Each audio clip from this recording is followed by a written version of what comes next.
যে লাশটা ৩-৪ দিন পরে যে অবস্থা হওয়ার কথা ছিল সেটা মোটামুটি ১ দিন বা ১.৫ দিন পরেই কিন্তু তার এই অবস্থা হয়েছে।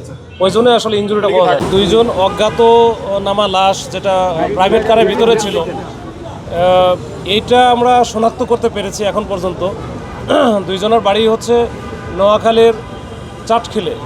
তো এইটা আমরা মূলত পাইছি হচ্ছে এই গাড়ির যে নাম্বার প্লেট ছিল ওখান থেকে আমরা মালিককে খুঁজে বের করেছি। মালিকের বাড়িও হচ্ছে চাটখিলে বাড়ি। তো মালিকের কাছ থেকে মালিক হচ্ছে এখন চাটখিলে আছে, তার সাথে কথা হয়েছে, সে আসতেছে। তো এইখানে মূলত গাড়িটা এখানে আসে যে এই সিরাজুল ইসলাম মেডিকেল কলেজে আসে গতকালকে ভোরে 5টা 30 মিনিটের দিকে। হ্যাঁ, এখানে আসার পরে এরা প্রথমে 2 জন এখানে নামি, আর ড্রাইভার হচ্ছে নিয়ে চলে যায় ভিতরে একবারে বেসমেন্টের যেটা যে পার্কিংয়ের জায়গা। তো ওইখানে নিয়ে চলে যায় 2 জন। এখানে কথা বলে মালিক হচ্ছে এখান থেকে, তো ওই মালিকও আসছিল, সে এখান থেকে আবার বের হয়ে চলে যায়। আর সাথে যে ছিল ওর নাম মিজান, এই মিজান আবার ওই গাড়িতেই চলে যায়, গাড়ির উপরে ওইখানে গাড়িতে চলে যায়। তো গাড়ির ড্রাইভার হচ্ছে নাম জাকির, বয়স 40-42 হবে আনুমানিক। আর সাথে সেকেন্ড সিটারে যেখানে বসা ছিল তার নাম হচ্ছে মিজান, তার বয়স এরকম 38-40 হতে পারে। তারাও একই এলাকায় বাড়ি এবং এরা পরস্পর সাথে সম্পৃক্ততা আছে বা এদের হচ্ছে চেনা জানা পরিচয় আছে। তো এইখানে যেটা আসার কারণ হচ্ছে এখানে একজন ওই এলাকার গোমাতলি এলাকার একটা ছোট বাচ্চা, ওই যে জুবাইয়ের নাম, তো ওই বাচ্চাটার এখানে একটা অপারেশন হয়েছে, কি লিঙ্গের কি কিছু একটা আছে, এটা অপারেশন হয়েছে। এই অপারেশন তার কালকে রিলিজ হওয়ার কথা ছিল।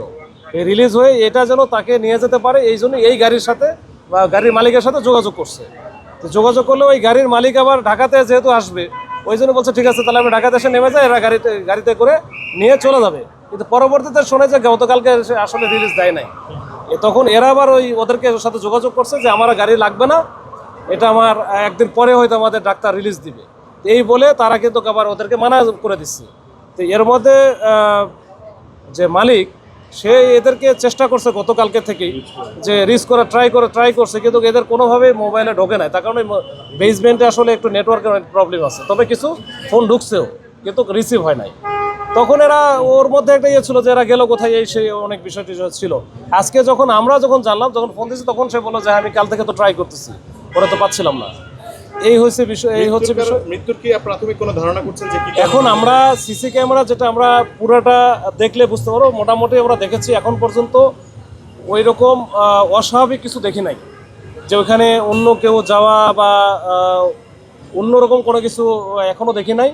তবে আমাদের এখনও অনেক বিষয় বাকি আছে, এগুলো আমরা আসলে মিলাইতেছি। থরলি একটা ইনভেস্টিগেশন করতে হবে আমাদের, করার পরে আমরা বুঝতে পারবো যে এই দুইটা ঘটনা এই ঘটনাটা কেমনি কিভাবে ঘটলো, এটা আসলে তারপরে বুঝতে পারবো।